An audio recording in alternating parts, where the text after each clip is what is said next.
dengan zikir ini, dengan doa ini, insya Allah apa yang menjadi kesulitan bakalan cair. Ya, siapa di sini yang punya utang? Orang kerukut nih ya, kerukut ya. Orang kerukut mah nggak ada yang punya utang ya. Nggak ada yang punya utang sedikit, banyak. Ini dari Cipete. Cipete mana nih?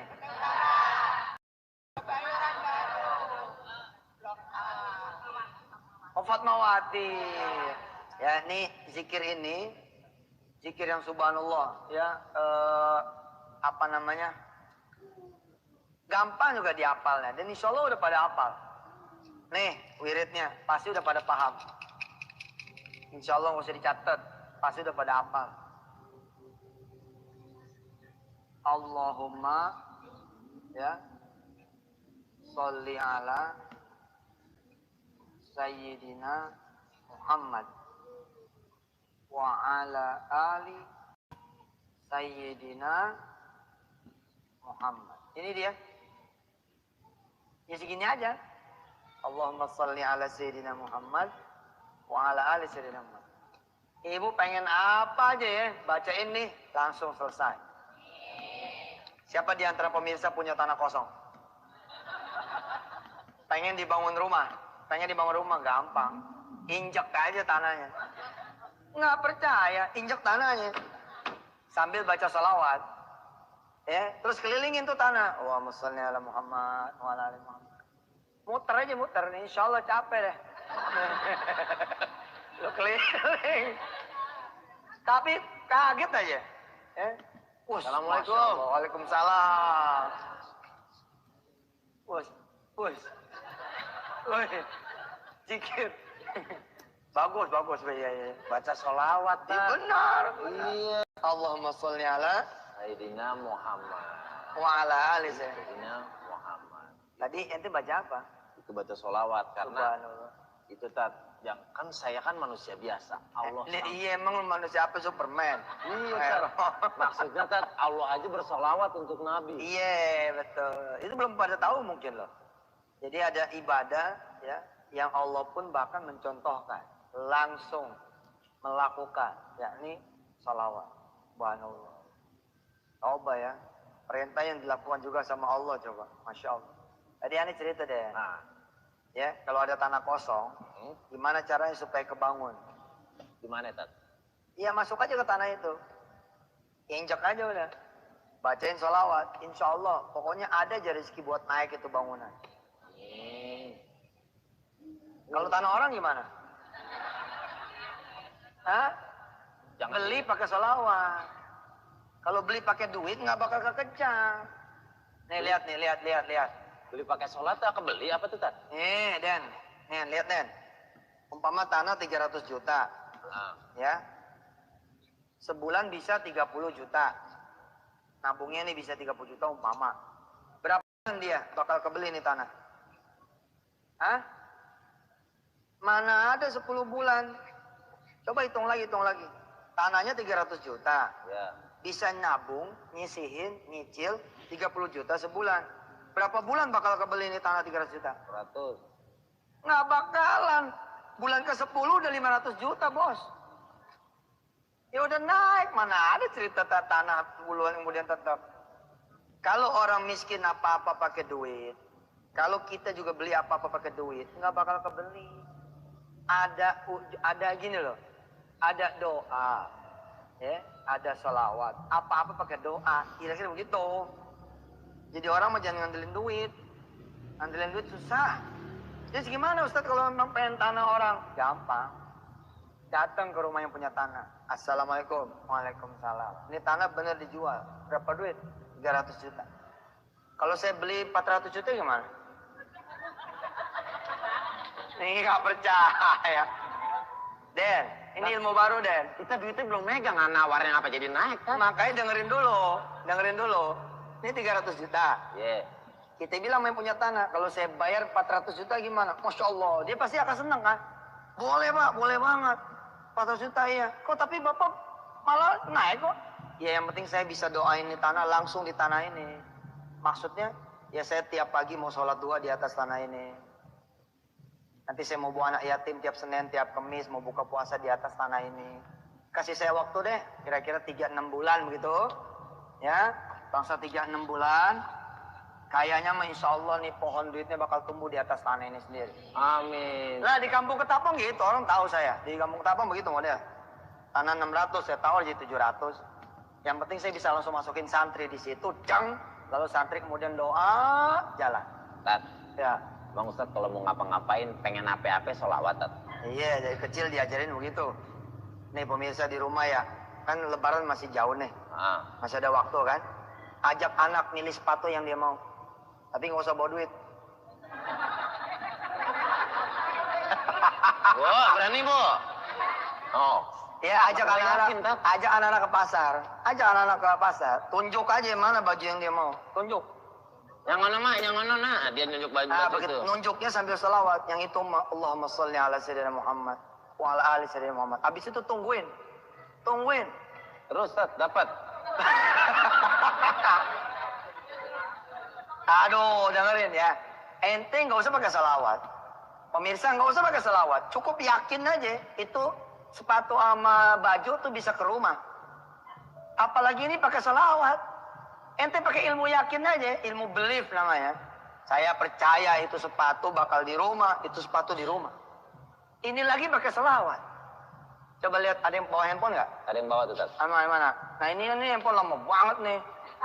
Ini mesti disedekain nih. Boleh ya? Ibu kalau mau ganti handphone, perlu duit, perlu Allah. Perlu Allah. Gimana caranya? Cari aja majalah-majalah yang ada iklannya. Cari aja kemudian billboard yang ada iklan handphone terbaru. Yeah. Pegang tuh majalah. Sini. Allahumma sholli ala sayyidina Muhammad wa ala ali sayyidina Muhammad. Insya Allah suami negor. Ngapain sih orang gila? Bener Den, anak pengen jadi soleh. Ya sering pegangin palanya sama sholawat. Insya Allah. Bener, nurut tuh anak. Cakep tuh. Amin. Insya Allah ya. Ini jadi sedekah nggak? Pulangin dulu. Nah, makasih ya. Ibu pernah ada yang dengar sholawat Fatih nggak Bu? Tahu Bu? Ibu tahu nggak? Ustadz tahu nggak sholawat Fatih? Ya sebelum menganterin nih, nganterin, saya mau ngasih tahu, sholawat itu sebenarnya kayak customize. Sholawat ini sebenarnya kustomisasinya kuat sekali. Jadi akan ada banyak sholawat-sholawat yang barangkali tidak bersumber langsung dari Rasulullah SAW, tapi insya Allah tidak ada persoalan. Apabila hakikatnya kita pahami bahwa yang dimaksud adalah bab sholawat sama bab doa. Ya, jadi ada bab sholawat, ada bab doa. Umpama kata, ini sebelum kita panggil Ustadz Saiful ya. Tamu kita. Sebelum kita panggil, jadi begini. Umpama ibu tuh punya kuliner nih, punya usaha, misalkan usahanya kambing mude, nah, ibu sambil bikin gulenya tuh, ibu baca salawat begini salawatnya, Allahumma sholli ala sayyidina Muhammad wa ala ali sayyidina Muhammad. Mudah-mudahan nih kambing dengan dibacakan salawat, menjadi empuk, sampai tawa dia, sampai ke tulang-tulangnya. Nah itu tuh bagian yang mudah-mudahan itu jadi doa, bagian salawat aslinya tetap palanya. Nah, pada zaman alim ulama zaman dulu, yang begini diterjemahin. Yang belakangnya tuh kambing muda segala macam itu diterjemahin. Tahunan, puluhan tahun, ratusan tahun menjadi salawat untuk kambing supaya empuk. Nah, yang begini nih, jangan sampai nanti pada ribut. Ya, sebab sholat Fatih juga banyak juga ya kemudian yang nanti akan ada yang tidak sependapat. Jadi saya kasih dulu clue-nya di depan. Baik, kita panggil ya. Nah, kita undang nih seorang tamu kita yang akrab dengan sholawat. Juga ada kejadian-kejadian dalam hidup yang menarik buat kita tahu. Ustadz Saiful Bahri.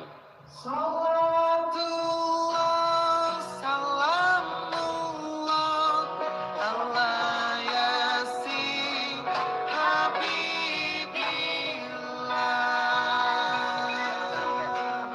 Ini pemirsa, ini guru saya. Saya belajar bahasa Arab sama beliau. Dia guru saya, Bu. Masya Allah. Beliau guru saya, Bu. Dan mereka berdua murid saya.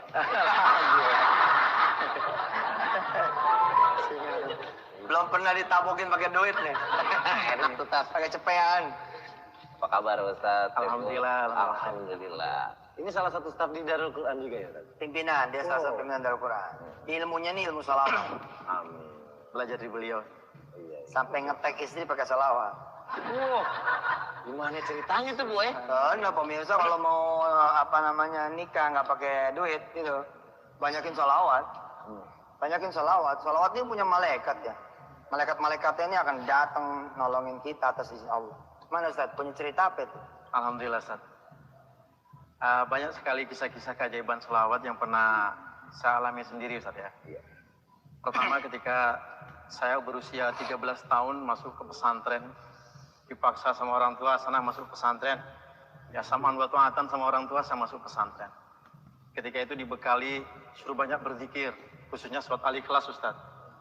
Sama sholawat. Sampai di pesantren, alhamdulillah dikasih ijazah sama kiai untuk mengamalkan sholawat Fatih.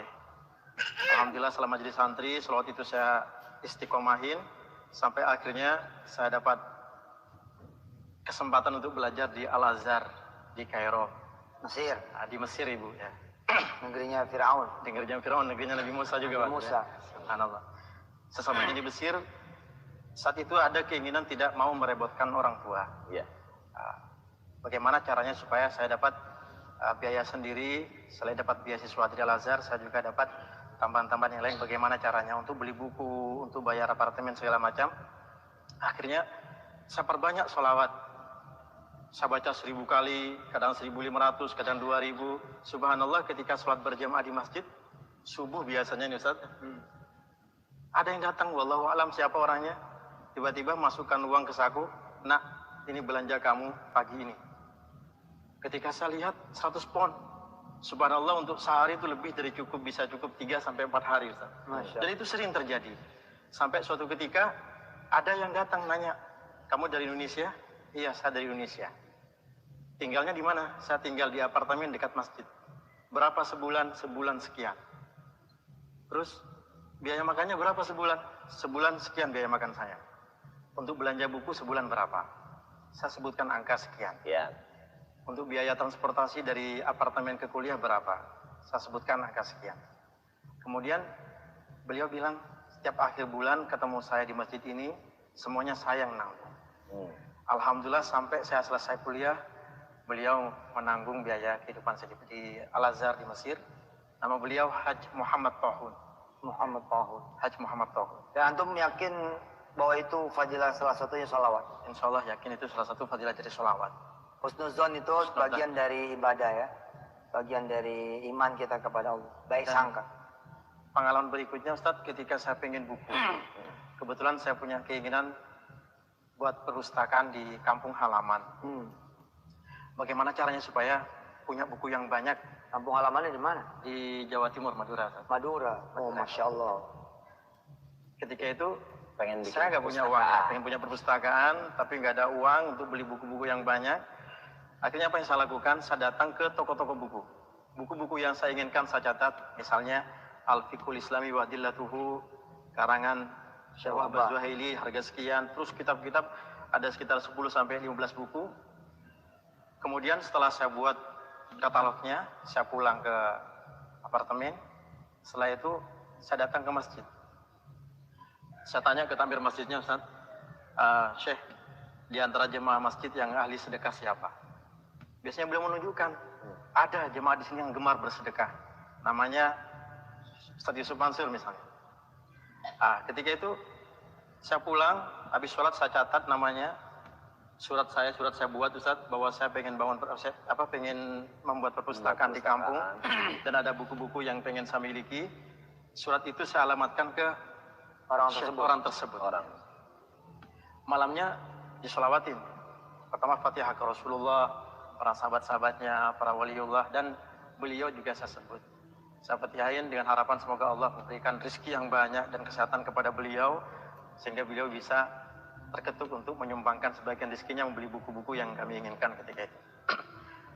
Setelah semalam kita baca sholawat 1000, kadang lebih gitu. Besoknya kalau masih belum yakin, tambahin lagi, bacain lagi Ustaz. Di riyadhah sholawatnya itu. Sampai kadang di hari kedua atau di hari ketiga kalau sudah yakin, saya datang ke masjid, sudah kenal wajahnya, ya kan? Tahu orangnya. Sudah tahu orangnya, keluar dari masjid saya ikutin. Assalamualaikum. Anggap namanya Syekh Mansur. Assalamualaikum Syekh Mansur. Beliau kaget, tahu dari mana nama saya? Iya. Saya tahu dari jamaah masjid bahwa antum termasuk ahli sedekah. Surat saya berikan, kemudian beliau buka, ba'dal asar kita ketemu. Subhanallah, tunai. Dan itu sering terjadi. Alhamdulillah ribuan buku ada di Itu Ustaz Saiful baru 3-4 hari. Kalau dia jos sholawatin sampai 40 hari, sisa yang datang nawarin. Wow. Betul ini Masya Allah. Ente umpama ada yang belum nikah nih. Gimana caranya supaya saya nggak ngelamar, tapi bapaknya yang minta supaya saya nikahin dia, punya anak. Betul itu, doa aja hajar tuh sholat malam, dong gitu. Sampai sholawat insya Allah. Anak ini kayak sama orang lain, ente nangis aja tuh. Waduh, terlambat nih. Kelamaan sih. Kelamaan, 1 hari. Hai, deh. Tapi bos, menjelang hari H ternyata batal. Batal. Lalu si bapak ini bilang, siapa di antara anak muda yang hadir di masjid ini? Yang ingin menikahi anak saya? Tinggal ngacung deh. Saya, Pak. Jalan. Bener itu. Gak percaya. Iya. Luar biasa kisahnya Bu ya. Nah ini kita juga ngundang lagi. Siap. Nah, dia punya kisah juga yang tadi sempat kita Meli, ngomongin, ya? pasangan suami istri. Meli Guslau dan Antohut. Mantap. Selamanya di dalam keabadian, kekekalan kerajaanmu, ya Allah. Masya Allah, Habibuna ya. Habib Hud. Kita ada di Tebet tuh ada Habib Hud. Nah, Ini Anto Hud. Saudaraan masih. Iya teh sehat teh ya. Alhamdulillah sehat. kita lagi ngobrol tentang sholawat nih, Teh Meli sama Anto. Katanya waktu itu waktu pengen sesuatu ada yang sempat dibaca doa atau untuk mendapatkan keinginan itu gimana tuh kalau Teh Meli lagi pengen sesuatu? Biasanya kalau kita kan kerja seni kan biasanya ngelobi gitu ya, sama klien gitu. Biasanya kebiasaan saya kalau sebelum pergi ketemu klien ada zikirnya. Oh. Itu juga dikasih tahu teman, nggak tahu deh benar apa enggak. Saya biasanya baca Ya Hayyu Ya Qayyum. Intinya sih sebenarnya apa aja Bu, musik Allah dulu. Nah bentuknya tuh ada doa, ada zikir asma, itu zikir asma namanya tuh, Asmaul Husna kan. Ya Hayyu Ya Qayyum. Nah malam ini kita belajar tentang bab sholawat. Jadi Teh Meli ini salah satu ilmu yang saya dapat dari ibu saya, dari guru-guru saya, dari kemudian pengalaman hidup saya, bahwa pengantar doa yang paling cantik itu sholawat. Bahkan sholawatnya sendiri saja itu udah jadi doa. Dia udah jadi doa tuh, sholawatnya sendiri udah jadi doa. Ibu punya adik jual mobil. Ya ibu butuh duit. Kalau ibu datang ke adik ibu, salah tuh. Salah secara tauhid salah. Kita jadi jatuh karena minta tolong sama manusia. Hatta itu adik kita. Walaupun itu ada adik kita. Ya. Yang benar gimana? Ibu lapor aja sama Allah. Bilang sama Allah.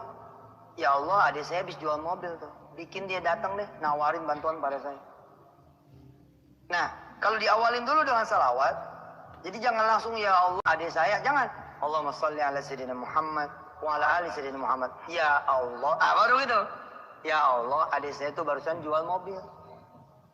Ketuk hatinya biar dia ingat kakaknya lagi punya kesusahan. Suruh dia datang kemari atas izinmu ya Allah. Terus tutup lagi nih. Allahumma sholli ala sayyidina Muhammad wa ala ali sayyidina Muhammad. Saksikan kebesaran Allah. Adik tuh bakal nongol di depan mata.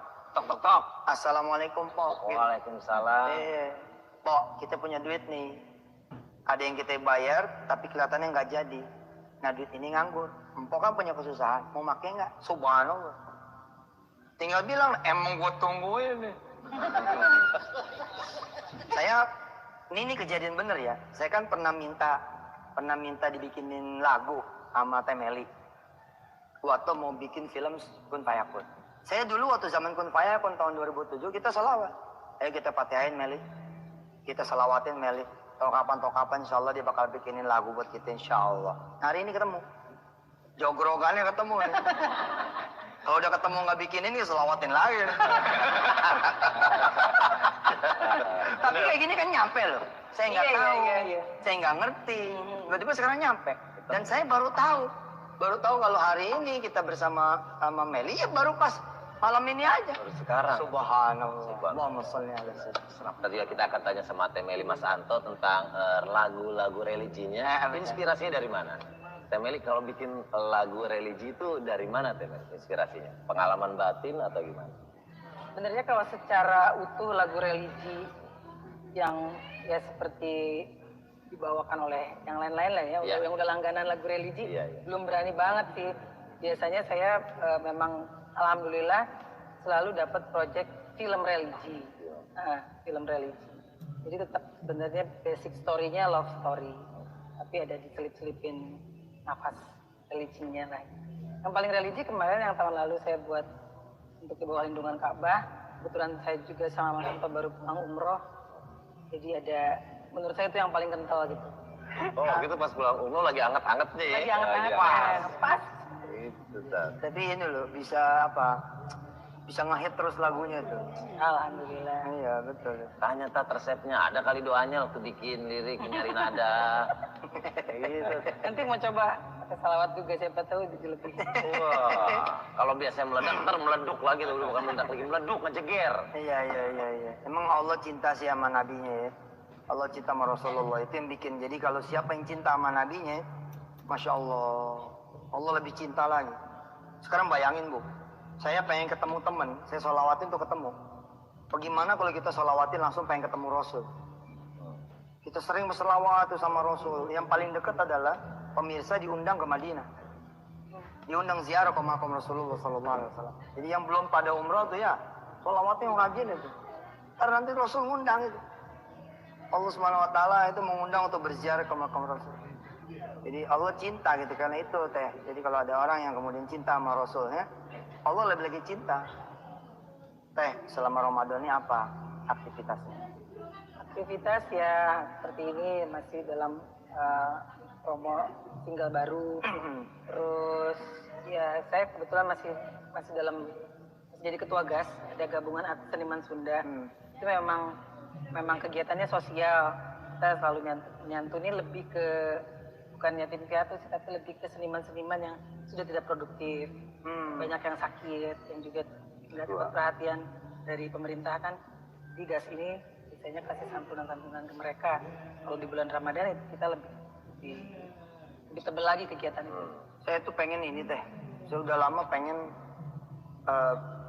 teman-teman artis, penyanyi itu apa namanya ngapal Quran teh. Oh bagus. Jadi satu hari satu ayat gitu. Jadi misalkan kayak kita ngapal surah Ar-Rahman. Satu hari satu ayat aja. Ar-Rahman, Ar-Rahman. Cukup tuh satu hari satu ayat. Nanti ayat besoknya Allamal Quran, Allamal Quran. Ayat berikutnya Khalaqal Insan. Satu hari satu ayat aja. 78 hari, 78 ayat surah Ar-Rahman. Nah selama ini kan kita udah wisuda nih. Wisuda yang ngapal Ar-Rahman ngumpul di Atin. Wisuda yang ngapal Ar-Rahman ngumpul di misalkan di Istiqlal. Nah kalau yang ngumpul ini para artis dan penyanyi kayaknya asik juga tuh. Asik. Oh itu kalau Pasti apa banyak yang ada wisudanya banyak gitu. yang ini. Iya satu hari satu ayat aja. Termasuk ngapal Asmaul Husna Den. Atau nggak cara paling gampang ngapal Asmaul Husna? Dilakuin gitu. Enggak, satu hari satu Asmaul Husna aja. Jadi 99 hari ngapal itu. Jadi satu hari satu aja. Satu hari ini belajar ya Malik. Ya udah ya Malik aja. Ntar hari besoknya ya Kudus aja. Ya Muhaimin aja terus itu sampai nanti 99 hari 99 Asmaul Husna selesai. Nah ini Pak Ustadz Saiful Bahri juga punya cerita Tat, yang berhubungan sama pernikahan. Nah ini ada hubungannya sama sholawat juga Tat. Silakan Pak Ustadz. Baik. Suatu saat saya didesak oleh orang tua untuk cepat nikah Ibu ya. Saya ngadu ke Ustadz Yusuf, Ustadz, saya didesak sama orang tua untuk segera nikah nih. Riyadhain full. Libatkan Allah dulu dalam segala urusan. Akhirnya ketika itu saya riyadhah. Tiap malam gak lepas tahajud, gak lepas sholawat, gak lepas duha, gak lepas sholat berjamaah. Saya minta kepada Allah supaya diketemukan dengan gadis yang soleha. yang menjadi pendamping hidup dunia dan akhirat. Akhirnya di riyadhah ketiga Allah datangkan Ustaz. Ada seorang ustadzah nawarin, ada ustadzah baru di pesantren. Barangkali sahabat saya ketika itu ada keinginan untuk menikah. Beliau nawarin ke saya untuk dengan akhwat tersebut saja. Iya. Namun ketika itu saya memang malu untuk mengungkapin. Terus dari momen yang tepat juga susah. Akhirnya tetap sholawat, terus saya kencengin. Doanya apa? Nama istri saya Sayyidah Ulfah saja. Saya berdoa kepada Allah, ya Allah sekiranya Sayyidah Ulfah jodoh saya ya Allah. Tolong mudahkan urusan saya. Tolong lancarkan ya Allah. Tolong terima saya ya Allah. Akhirnya pas malam Maulid Nabi tanggal 14 Februari 2011, saya bilang, saya mengutarakan ke si akhwat bahwa saya pengen ngelamar dia. Sebelum ngelamar saya pengen ta'aruf sama orang tuanya, ternyata dipersilakan. Alhamdulillah, saya ketika itu di hari ke-11 melakukan wiridan, sholat, ya kan. Saya datang ke rumahnya si akhwat. Ketika itu ada bapaknya, ibunya, sama si akhwat tersebut. Bersama saya juga Ustadz Jamil, Ustadz Ahmad Jamil, beliau Ketua Yayasan Darul Quran Indonesia. Ketika itu bapaknya bertanya sama saya, maksud kedatangan Nak Saiful ke sini apa? Saya jawab, maksud kedatangan saya ke sini tidak lain hanya untuk beribadah kepada Allah, mau menyambung tali silaturahmi. Saya suka sama bapak, anak putri bapak yang bernama Sayyidah Ulfa Muwaddah. Sekiranya bapak dan ibu merestui, saya akan menghubungi orang tua untuk melamarnya. Wah, ternyata subhanallah direstui Ustadz ketika itu. Saya hubungi orang tua untuk melamarnya. Alhamdulillah tanggal 27 Februari saya lamar akhwat tersebut. 2 bulan kemudian saya menikah. Menariknya ketika saya mau menikah Ustadz, dana tuh gak ada Ustadz. Subhanallah minim sekali dananya. Saya paham bener. Saya geber sholawat, kata Ustaz Yusuf, geberin aja sholawat, sholawatin terus. Ya kan? Memang langsung baca 1000 mungkin agak susah bagi ibu-ibu yang mau mengamalkan. Mungkin 100 dulu, besoknya mungkin 200, besoknya lagi 250, terus bertahap seperti itu. Digeberin lagi sholawat, subhanallah, ada yang datang. Ustaz, kasurnya saya nanggung. Ada yang datang lagi, Ustaz, untuk kosmetik dan segala macam peralatannya saya nanggung. Ada yang ngasih uang dan lain sebagainya. Subhanallah, akhirnya proses pernikahan berjalan lancar. Alhamdulillah. Akhirnya saya yakin apapun hajat kita, ketika kita minta sama Allah, akan Allah butuhin, akan Allah kasih, akan Allah kabulin. Sesuai dengan hadisnya Mu'adz bin Jabal ketika itu dia bilang, "Jama'tu sholawati laka ya Rasulullah." Aku kumpulkan sholawatku hanya untukmu ya Rasulullah. Apa kata Rasulullah? "Idzan kafakallahu hammad dunya wal akhirah." Maka dari itu Allah akan kabulkan kebutuhan kamu dunia dan akhirat. Allah. Seperti itu. Saya yakin itu insya Allah ya ibu-ibu, jamaah, hadirin semuanya yang hadir dan pemirsa yang pengen mengamalkan sholawat. Perbanyak sholawat. Nah kalau waktu itu sholawat yang dibaca sholawat apa? Yang sering saya baca sholawat Fatih. Sholawat Fatih. Bacanya Allahumma sholli ala Sayyidina Muhammadil Fatih lima uliq wal khatim lima sabaq. Nasril haqqi bil haqqi wal hadi ila siratikal mustaqim wa ala alihi haqqa qadrihi wa miqdarihil azim. Insyaallah deh, nggak hafal nanti deh. Ini panjang. Bisa dihafalin Nggak kan? apa-apa ya, kita masih punya yang jam 5 kan? Nah, Kita masih punya wisata tim jam 5 kan? Nanti khusus temelin ntar saya tulisin. Ya, Ya, kita makasih. tulisin buat Mas Anto, insyaallah. Insya Allah Ustaz ya, semua sholawat sama, mendatangkan rahmat, mendatangkan keberkahan. Allahumma sholli ala Muhammad wa ala sayyidina Muhammad, sama, semuanya sama. Tujuannya sholawat semuanya sama. Jadi ibu-ibu silakan ngamalkan sholawat yang ibu hafal saja, asal istiqomah. Teh Meli, single terbaru apa teh? Religi juga teh? Iya. Cinta Suci Zahrana. Buat soundtrack juga, alhamdulillah. Film apa itu? Cinta Suci Zahrana. Oh, belum keluar. Belum. Untuk lebaran. Tat, apa yang bisa kita simpulin dari pentingnya sholawat? Iya, jadi intinya sih begini intinya. Kalau ada orang nanya, masa sih? Emang boleh tuh kalau mau apa-apa salawat? Ibu kan cuma boleh. Ibu lihat gitu ya, ada iklan apa gadget terbaru. Kalau cuma ngelihat doang sayang gitu loh. Kita kan pasti ngelihat ada mobil baru, kan cuma ngelihat dong buat apa gitu. Kita sambil ngelihat sambil salawat, Allahumma sholli ala Muhammad. Penjaga tol itu kan sayang dia. Saya suka tegur tuh penjaga tol yang suka dengar musik yang ngangga gitu ya. Siap. Saya bilang, udah ente salawat. Jadi sambil ngasih itu sambil salawat. Satpam sambil begini itu sambil salawat. Insya Allah besok mall ini yang punya. Bukan main itu. Jadi ini cintailah sholawat, ya supaya memang keberkahan sholawat itu mengalir pada kita. Ya, tinggal nanti terusannya, Pul, jangan cuma cinta sama sholawat itu, jadi sama sunnah-sunnah yang lainnya juga. Percuma juga sholawat doang, tapi sholat tidak tepat waktu. Ya, kemudian tidak sholat sunnah qobliyah ba'diyah, tidak duha, ya jadi omong kosong sholawatnya gitu. Sedekah juga. Ya sedekah juga, cinta. Jadi gerbang pertamanya itu sholawat. Nah, Insya Allah. gerbang utamanya sholawat. Ini bisa jadi penutup malam hari ini. Terima kasih udah bareng sama kita.